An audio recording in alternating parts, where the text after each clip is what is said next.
Hello everyone. கிழங்கு குருமா சப்பாத்திக்கு இன்றைக்கி நைட் டின்னர். ஸோ எப்படின்னா, நல்ல ஒரு பெரிய வெங்காயத்தை நல்லா தின் ஸ்லைஸாக கட் பண்ணி எண்ணெயில் வதக்கிக்கோங்க.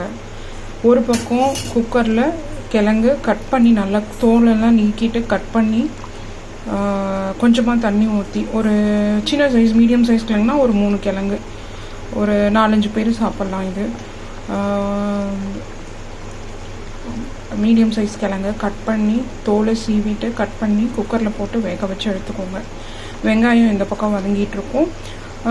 அது கூட கொஞ்சமாக ஒரு ஸ்பூன் இஞ்சி பூண்டு பேஸ்ட்டு, கொஞ்சம் அரைச்ச தக்காளி, பட்டை கிராம்பு பொடி, அதாவது கரம் மசாலா, கொஞ்சம் மிளகாத்தூள், கொஞ்சம் மல்லித்தூள், எல்லாமே கொஞ்சம் கொஞ்சம் ரொம்ப ஃப்ளேவரை என்ஹான்ஸ் பண்ணிவிடும். ஏன்னா கிழங்கு ஆட் பண்ணுறனால உங்களுக்கு மைல்டான ஃப்ளேவர் ஆயிரும்.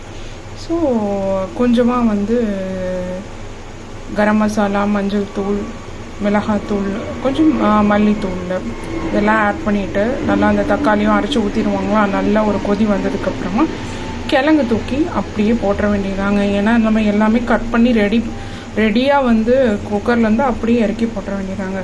தேவையான அளவுக்கு உப்பு சேர்த்துட்டு கொஞ்சமாக புதினா மல்லி தூவி இறக்குனீங்கன்னா சுவையான கிழங்கு குழம்பு ஃபார் சப்பாத்திங்க சூப்பராக ரெடி ஆயிரும். செஞ்சு பார்த்துட்டு சாப்பிட்டு எப்படி இருக்குன்னு சொல்லுங்கள்.